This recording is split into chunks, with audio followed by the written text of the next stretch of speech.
So much. I think everyone can probably, anyone who knows Cath can just say that she is such an inspiration in so many ways. You have been such a huge part of my life over the past probably 4 years, however long I was in Racine, and just want you to know how much I respect you, and I love the strength that you have. Like, there is this strength in you, and it's just really inspiring and beautiful. And I love, I think that at some point tonight you might want to tell the story of when you got locked out of your house, because that's like my favorite story ever. I don't know if you guys heard this story. I wouldn't tell it nearly as well as Cath, so I'd like to invite Cath to come tell this story. Can I do that? Because it's probably my favorite Cath story ever.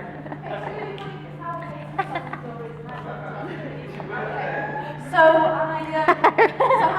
he was at music practice, and I was working Denise. I was actually working at home, and I had it's like really sucked really, but the dog, my mother's son, my little baby, he needed to go out for a pee or a poop, I don't know, whatever. So I used to have him on an elastic band that's tied to the door because I'm really lazy, and I just sort of shove him out, so he doesn't run off. And it was the night, the following night was really cold. This night was quite mild. And I had really odd stuff on because I got home and I put like pyjama bottoms on, but left a top on, like a work top. And I had these really weird shoes on that had heels, but no backs, and nothing matched. I looked real mess. But I was at home, who cares? Working. So anyway, I had to sort of, I'm sure I checked that the door wasn't, was unlocked, and I happened to step outside just to see what the dog was doing, because we had, at the old place, we had a lot of coyotes, and the door shut behind me, but I said, alright, because it's not locked, and then it was locked, and I was stuck outside, so I thought, well, it doesn't matter, it's kind of a mild night, and I didn't have a phone or anything, on me. So it started getting colder and colder and colder, and I went in the garage and I got like one of these kind of mat things, they have on a sunbed, and I was lying on it, and I sort of pulled the dog towards me for warmth, and then I saw we'd still got the grill out, and I thought, well, that's good, because I'll use the grill for a bit of heat, So I lifted it up and switched it on, and was like this, and went right in my face, and I burned all my nostril hair. It's not funny. All my facial hair, and like all around here. So I'm like, I didn't really know what to do, you see. So I thought, I'll go over to the garage, whatever you call it. Yeah. So, and if you know where I lived, it wasn't like there was no pavement. So it's Highway 50, which is really busy. So I kind of like, I'm running, and what I don't know is that my hair is kind of poofed out, and my face is black from smoke. So I kind of emerge over this bank, and I cross over Highway 50, all these cars, and then I descend to the garage, like over the grass, and I go in, and I've kind of got it together, but I am a drama queen, I am, right? I've got to repent and see, anyway, never mind. So I go to the woman, and I'm kind of alright, and the gas station, what did I say, petrol? The garage, gas station. And I said to the girl, and then I started to say, I need to call my husband, because I got locked out my house, and I burnt my face, and have you got a phone I could use? And she's like looking at me, so she took me over to the phone. I called Howard. Hello, you've got through to Howard Loud's voicemail message. I'm like, I won't tell you what I said. I was really mad. So then I went into the bathroom, and then, to my horror, I saw what I looked like.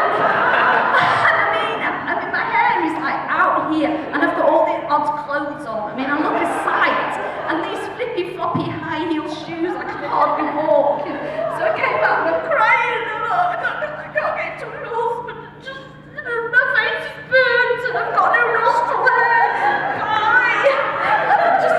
Anyway, so now I had a decision to make. When Howard came home, I could have been. Actually, I was all right. I wasn't hurt or anything, but I decided the wrong way. When he came sauntering down the path with his music, I was kind of a bit irritated. And so you didn't get my voicemail message then, did you not? And he goes, no. I said, well, I've just burnt my face. I have on that grill about an hour ago. I've been waiting here an hour.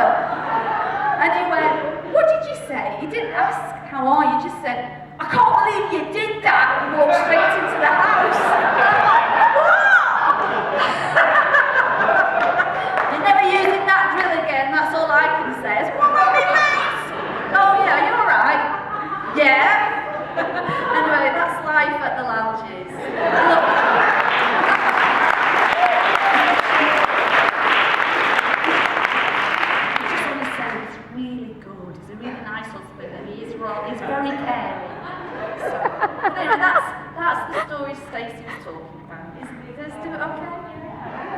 Oh, I love telling stories. Okay, who's up next?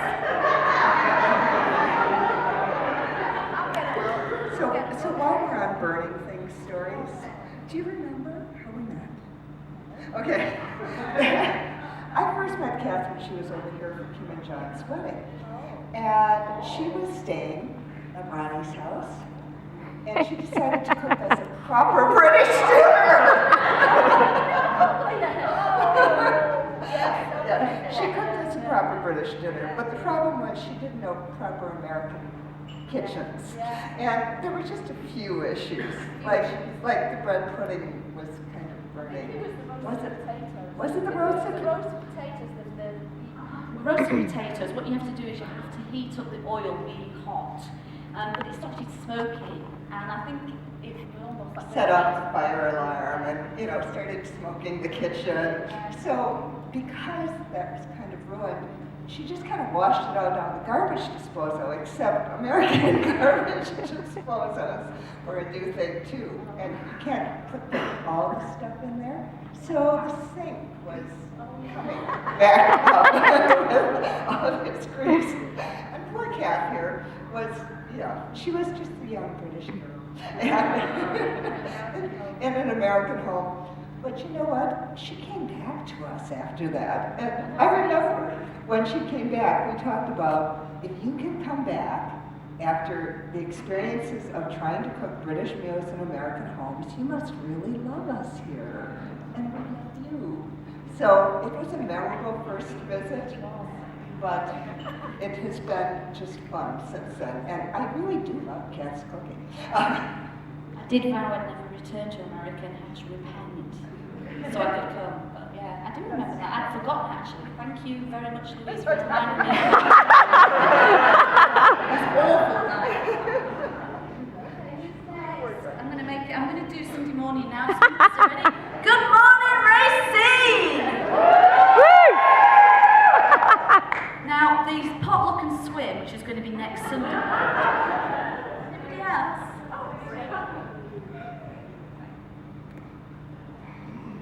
So I'm actually not good at telling funny stories at all, so I'll spare you all that. But I did just want to take a second just to tell you, Cath, how much you have meant in my life, and I'll keep that short as well. But you have just been such an example to me of a faithful friend, of a woman who fights the good fight of faith with genuineness, with perseverance, with prayer. I feel like Kim said a lot of what I would say that's kind of a cop-out, but I'll just say that you have shown me the family of God in a way that has been a lifeline to me over the years. And even as we have been planning this party, I've realized that I'm amongst so many that love you and find you to be the blessing of God to them in their life. And it's a privilege to walk beside you, and it's a privilege to celebrate you.